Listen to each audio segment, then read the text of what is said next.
Imagina o seguinte cenário. Você é jogado contra a parede, num galpão escuro, bem no meio da noite. Nossa, tenso. Muito. Aí as algemas travam nos pulsos, a pessoa é levada para a delegacia e, olha só, não tem acesso a um advogado. O que já é um problema estrutural gigantesco, né? Exato. A família não faz a menor ideia de onde a pessoa está. E o juiz, que deveria ser o fiscal imediato dessa prisão, bom, ele só recebe o aviso 30 horas depois. 30 horas num flagrante é uma eternidade. Pela teoria estrita da lei processual penal brasileira, a pessoa deveria ser solta quase que instantaneamente. Mas na prática brutal das delegacias e dos tribunais, a gente sabe que a linha entre o que está no papel e o que realmente acontece na madrugada é, no mínimo, turva, sabe? Com certeza. E é exatamente nessa zona cinzenta que o sistema de justiça criminal opera todo santo dia. Aham. Porque o direito processual penal não é uma ciência exata de laboratório, entende? Ele é um campo de batalha constante entre o poder punitivo do Estado e as garantias individuais. E quando essas regras batem de frente com a realidade de uma sexta-feira à noite, as rachaduras do sistema ficam muito evidentes. Ficam escancaradas. Então é exatamente por essas fissuras que a gente vai caminhar na nossa análise de hoje. Vamos fazer um raio-x processual usando como base a operação Ponto Cego. Ah, esse caso é fascinante. É muito bom. A gente tem aqui anotações teóricas super densas sobre ação penal e medidas cautelares nas nossas fontes. Mas a nossa missão hoje é ancorar toda essa teoria na prática. Perfeito. Até porque é muito fácil falar sobre garantias constitucionais num seminário chique, né? Pois é, outra coisa completamente diferente é aplicar isso num flagrante tenso, cheio de pontas soltas, envolvendo crime organizado e roubo de carros. A Operação Ponto Cego é meio que o microcosmo perfeito para isso.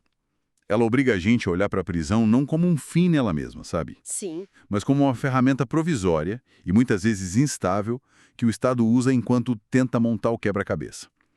E aqui entra o conceito das medidas cautelares, que a gente precisa explicar. Manda bala. Como a gente traduz isso? É tipo, imagina que você vai sair de casa e o tempo tá meio nublado. Você pega um guarda-chuva. Tá, por precaução. Exato. Você não sabe se vai chover de fato, mas se chover, você está protegido. As medidas cautelares no processo penal são o guarda-chuva do Estado. Ah, gostei disso. É o Estado se precavendo para garantir que o processo vai funcionar e que a sociedade não corre perigo até o julgamento final. Legal, então vamos abrir esse guarda-chuva no meio da tempestade da Operação Ponto Cego. Vamos direto para a cena do crime. Vamos lá. Sexta-feira, 11h30 da noite, na cidade de Jacobina, no interior da Bahia. A polícia já estava monitorando um esquema bem sofisticado de furtos. Eles já tinham interceptações telefônicas, né? Isso, eles sabiam que o Carlos, que tem 32 anos e é o cabeça da operação, estava prestes a esquentar um veículo que tinha acabado de ser roubado. Tá. Aí a equipe tática invade um galpão abandonado e pega o Carlos no ato. Ele estava dirigindo o carro furtado, cheio de ferramentas espalhadas, e junto com ele está o João, de 19 anos, ajudando a trocar as placas. Caramba. Pois é, o Carlos tenta fugir, os policiais imobilizam ele, mas o João, por outro lado, ele paralisa completamente. Ele jura para os policiais que estava só fazendo um bico de mecânica, que não sabia que o carro era roubado. Olha, esse é um flagrante clássico de receptação e alteração de sinal identificador de veículo. A polícia faz o trabalho ostensivo ali na hora, recolhe tudo e leva a galera para a delegacia para lavrar o APF, que é o auto de prisão em flagrante. Só que é aí que a engrenagem do Estado começa a engasgar feio. As nossas fontes levantam fatos bem perturbadores sobre as horas seguintes. A burocracia da delegacia. O João, o garoto de 19 anos, passa pelo interrogatório na polícia sem absolutamente nenhuma assistência de um advogado. Ninguém nem menciona que ele tem esse direito. Ninguém fala nada. E pior, a comunicação ao juiz, que pela Constituição tem que ser imediata, ou pelo menos em até 24 horas, só acontece 30 horas depois. Um festival de observância. Calma que piora. A nota de culpa, aquele documento que fala o motivo exato da pessoa estar ali, só é entregue para o Carlos. O delegado solta uma desculpa informal de que o João seria liberado posteriormente, então nem precisava de papelada. Nossa, o Estado agindo com uma negligência estrutural absurda aí. Bom, ok, vamos desempacotar isso. Eu sou obrigada a levantar um questionamento incisivo aqui. Manda. A defesa vai gritar que é ilegalidade e pedir o relaxamento da prisão na hora, certo? Com certeza. Mas, de um ponto de vista puramente pragmático, Pensa comigo. O carro era roubado, as ferramentas estavam lá. A materialidade é inegável, o crime aconteceu. Sim, os fatos estão postos. Então, se o Estado não cumpre as próprias regras, atrasa um documento ou não dá um advogado, isso apaga magicamente o crime?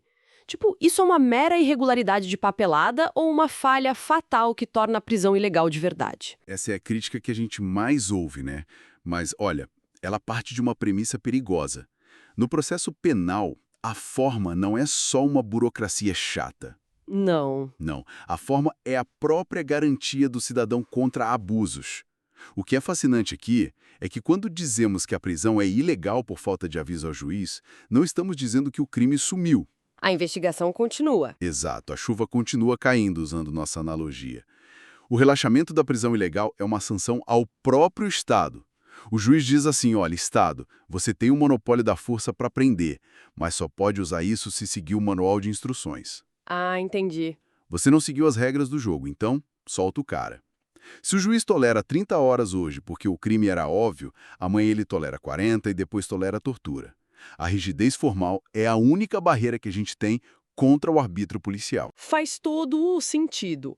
O que nos leva direto para o tribunal agora. A bola de neve sai da delegacia e vai parar na audiência de custódia. A famosa audiência é onde a balança da justiça precisa operar em tempo real, muitas vezes com informações super fragmentadas. E aqui a coisa fica quente. O Ministério Público entra na audiência pedindo a conversão do flagrante do Carlos em prisão preventiva. E os argumentos pesam. Descobrem que o Carlos já é reincidente, tem papel central e costuma intimidar testemunhas no interior da Bahia. Nesse cenário do Carlos, o juiz tem um caminho muito claro para aplicar o artigo 312 do CPP. A preventiva tem dois grandes pilares teóricos. Conta pra gente. O fumus comici delicti, que é a fumaça do crime, ou seja, os indícios de que o crime aconteceu lá no galpão, Tá. e o periculum libertatis, que é o perigo da liberdade, o risco que essa pessoa solta traz para a sociedade ou para o processo. E ameaçar a testemunha é o gabarito de risco pro processo, né? É o exemplo de manual. A prisão preventiva não serve para antecipar a pena do Carlos, tá? Ele ainda é presumidamente inocente. Ela serve para blindar a investigação. Pra não deixar ele atrapalhar tudo. Exatamente. Se o Carlos voltar para a rua, as testemunhas se calam e o processo morre sufocado. É uma questão de asepsia processual. Perfeito. Mas aí a gente olha pra outra ponta do balcão, que é o João. A defesa dele entra com uma narrativa totalmente diferente na audiência. O garoto de 19 anos. Isso, ele é primário, não tem antecedentes, e o maior trunfo da defesa é ele, o único provedor da companheira dele, a Mariana, que está grávida de 7 meses. Ah, isso muda o jogo. Pois é, o juiz então decide colocar o João em medidas cautelares diversas da prisão, tipo tornozeleira eletrônica, baseado no artigo 319 do CPP. Prisão domiciliar e monitoramento. Mas olha, eu vou ser o advogado do diabo aqui. Se a única coisa que separa o João da cadeia é a parceira grávida, o sistema não está criando uma brecha colossal? Tipo, um bandido inteligente vai sempre garantir que tem alguém dependendo dele para conseguir um passe livre da cadeia? É uma provocação boa e te garanto que os tribunais discutem muito isso. Mas não é bem um passe livre. Não. O que é fascinante aqui é que o direito processual opera pela proporcionalidade. O juiz não olha só para a gravidez. Ele faz um cálculo complexo. O João não tem histórico criminal. O crime de receptação não tem violência ou grave ameaça. Então a gravidez é só um peso extra na balança, não é o fator único? Exatamente. A gravidez da companheira só mostra o quão desproporcional seria enfiar um réu primário de um crime sem violência num presídio superlotado. Verdade, o custo social disso é gigante. Muito gigante. Se o Estado pode garantir que ele não vai fugir usando uma tornozeleira, por que destruir a vida de uma gestante desamparada? A cautelar diversa serve para isso. Controlar sem destruir precocemente. Entendi. Mas a teia dessa operação tem mais um personagem. O Rafael. Ah, o terceiro cara. Sim, o Rafael não estava no galpão. Não foi pego em flagrante. Mas a polícia olhou o celular do Carlos e viu que o Rafael é o cara que falsifica os documentos dos carros roubados. O cérebro da papelada. E aí a polícia pede a prisão temporária do Rafael, amparada na Lei 7.960 de 89. E eu preciso colocar o dedo na ferida de novo. Vai lá. Prender o cara temporariamente só para a polícia conseguir trabalhar ou interrogar ele com calma não é basicamente prender para averiguar? O próprio Supremo Tribunal Federal não está cortando as asas dessa prática? Você tocou no vespeiro das investigações modernas agora. Sim, o STF mudou muito o entendimento recentemente e limitou drasticamente a prisão temporária. Ficou mais difícil de usar. Muito mais. O Supremo deixou claro que a temporária jamais pode ser usada como uma condução coercitiva disfarçada, sabe? Só para facilitar a vida do delegado. Isso é inconstitucional. Então, como eles justificam prender o Rafael? O Ministério Público e a polícia têm que provar que o Rafael solto vai concretamente destruir provas. Por exemplo, se provarem que ele está deletando arquivos em nuvem naquele exato momento ou queimando documentos na casa dele. Ah, tem que ter uma ação rolando. Exato. Risco iminente. Ela tem um prazo curtinho, 5 dias, que podem ser prorrogados, e é cirúrgica. A tolerância do judiciário para prender só para averiguar acabou. É um xadrez frenético, né? O juiz distribui as peças, Carlos preventivamente preso para não calar testemunha, João de tornozeleira, equilibrando risco e proporção, e o Rafael talvez numa temporária se a polícia provar que ele está apertando o botão de deletar o servidor. É o desenho perfeito da fase preliminar. Mas isso é só o começo. A guerra processual pra valer começa quando a investigação avança e o promotor decide formular a acusação formal. E é aqui que a gente entra na ação penal. É onde nasce o direito autônomo de pedir que o Estado puna alguém. E é aqui que a coisa fica realmente interessante. As nossas notas detalham um negócio chamado justa causa. E eu gosto de ver a justa causa como pagar o ingresso VIP numa balada super rigorosa. Gostei da analogia. Como assim? É tipo, você não pode simplesmente entrar no tribunal, bater na porta do juiz armado de fofocas ou palpites. Você precisa do ingresso VIP, que é o lastro probatório mínimo. Perfeito. Você tem que levar provas de que o crime existiu, que é a materialidade, e fortes suspeitas de quem cometeu, que é a autoria. Sem esse ingresso, você não entra. E o porteiro dessa balada é o artigo 395 do CPP, inciso 3º. Sem a justa causa, o juiz tem que rejeitar tudo liminarmente. É uma proteção pra gente, no fim das contas. Exatamente. O simples fato de você sentar no banco dos réus já é uma pena. O estigma social de ser processado destrói uma reputação. A justa causa exige tipicidade, punibilidade e viabilidade da acusação. E a lei exige que a acusação seja super detalhada, né? O artigo 41. Sim, não dá mais para fazer aquela denúncia genérica, sabe? Jogar 15 pessoas no mesmo balaio e ver o que cola. O promotor tem que dizer exatamente qual foi a conduta do João. Ele trocou a placa? Recebeu o dinheiro? Se não detalhar, a denúncia é inepta. O juiz barra. Certo. Entendemos o que é preciso para iniciar a ação penal. Mas a grande dúvida agora é quem tem a chave da ignição?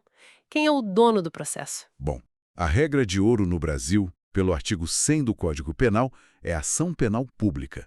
O dono da bola é o Ministério Público. O famoso MP. Isso. Ela é regida pela oficialidade, pela indisponibilidade e, em tese, pela obrigatoriedade. Se tem crime público e justa causa, o promotor é obrigado a denunciar. Em tese, né? Porque o material de apoio mostra que a realidade mudou muito. A gente tem as soluções consensuais hoje, tipo a transação penal para crimes menores e o acordo de não persecução penal, o ANPP. O ANPP revolucionou o sistema. Demais, o João, por exemplo. Primário, crime sem violência. O MP poderia simplesmente oferecer um acordo. Ele confessa, paga uma multa ou presta serviço comunitário e o processo nem existe. É a justiça negociada. Mas, sendo bem crítica, a gente não está transformando a justiça num balcão de negócios gigante, bem estilo americano, onde saber a verdade importa menos do que a capacidade de fechar um acordo rápido? É uma crítica válida e muito forte na doutrina. Tem especialistas que acham um absurdo abrir mão da verdade processual em troca de estatística. Pois é. Mas tem o pragmatismo. O sistema está colapsado, cara. Se o MP for obrigado a ir até o fim em cada furtinho de supermercado, não sobra tempo para investigar milícia, corrupção, crime organizado. É, não tem recurso para tudo. O NPP é uma válvula de escape. É o Estado dizendo para o João, olha, confessa, repara o dano, e a gente não gasta R$100 mil e 5 anos de processo para te dar uma pena que no fim seria branda de qualquer jeito. Pragmatismo puro. E os especialistas das fontes, como o Norberto Avena, ainda falam da divisibilidade da ação, né? O promotor pode denunciar só o Carlos agora e deixar o João para depois. Sim, pura estratégia para não enfraquecer a acusação principal enquanto investiga o resto. Mas tudo isso na ação pública incondicionada. Tem casos onde a vítima que está no controle. A ação pública condicionada, e aqui tem uma atualização legal quentíssima nas notas. A Lei 14.994 de 2024.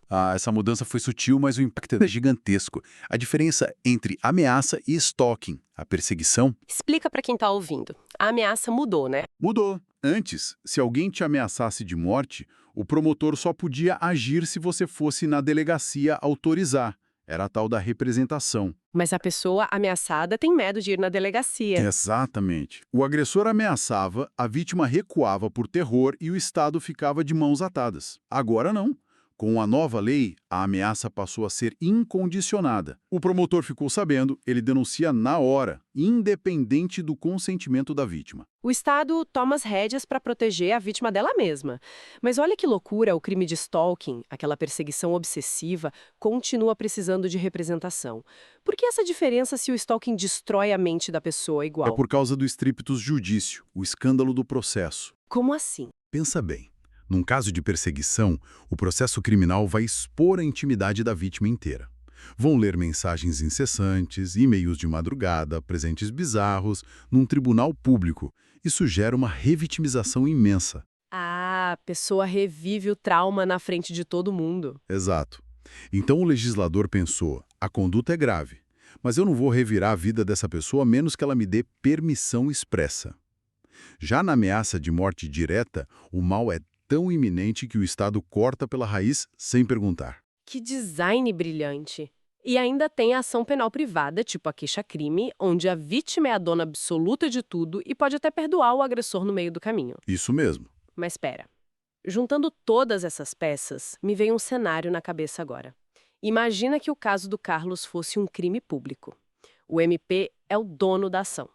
Tá. A preventiva tá lá, inquérito na mesa do promotor. Mas o promotor tá atolado, 1000 processos. Ele simplesmente perde o prazo. Dorme no ponto e não oferece a denúncia. Ixi, O Carlos, chefe do esquema, vai sair livre porque o Estado foi burocraticamente preguiçoso. Tipo, o bandido ganha por WO. se conectarmos isso ao quadro geral da Constituição, a resposta é não. É aí que brilha o sistema de freios de contrapesos do Brasil. O que acontece então? Entra em cena a ação penal privada subsidiária da pública. Se o MP cruzar os braços, a própria vítima do crime ganha legitimidade para assumir o volante temporariamente. Ah, a vítima atropela a burocracia do promotor. Ela mesma. Ela contrata um advogado e entra com a queixa subsidiária para não deixar a impunidade reinar. Claro que o MP não sai de cena totalmente, ele fica como fiscal. Pode retomar a ação depois se quiser, mas a justiça não para. É uma salvaguarda sensacional. Bom, recapitulando a nossa jornada aqui, a gente viu como um carro roubado numa sexta-noite aciona uma maquinária bizarra, Muito complexa. vimos a importância das cautelares para segurar a onda, a tensão da audiência de custódia, onde o juiz tenta prever o perigo da pessoa solta, e a arquitetura pesada da justa causa que impede a gente de ser processado por qualquer boato. E a lição principal é que tudo isso não é jargão chato para estudante de direito. É o contrato social. É o que impede o Estado de chutar nossa porta sem motivo. Com certeza. Mas antes de encerrar, eu quero deixar uma reflexão mais provocativa. Uma coisa meio futurista. Gosto de previsões. Manda. A gente passou um tempão falando de como o juiz, na audiência de custódia, tem que avaliar o tal do periculum libertatis. Ele olha para o Carlos e para o João e usa a intuição, a experiência humana dele para adivinhar se os caras vão fugir ou cometer outro crime. É um cálculo super subjetivo, né? Inerentemente falho e cheio de viés. Agora imagina o seguinte, num futuro muito próximo, e se a gente alimentar um sistema de inteligência artificial com o histórico criminal, financeiro e familiar do suspeito? Vixe. E em 2 segundos o algoritmo diz para o juiz, olha, o Carlos tem 92% de chance de intimidar a testemunha, o João tem só 4%. A gente deveria substituir a subjetividade, a angústia humana do juiz, por uma máquina de predição matemática. É o cenário do filme Minority Report batendo na porta dos nossos tribunais. Pois é. Onde é que fica o direito e as nossas garantias no meio da lógica binária de um algoritmo que pode ou não te jogar numa cela? Uma excelente pergunta para se fazer nos dias de hoje. Fica aí o pensamento provocativo para a galera digerir. Muito obrigada pela companhia nesse mergulho profundo pelas regras do jogo. Até a próxima análise.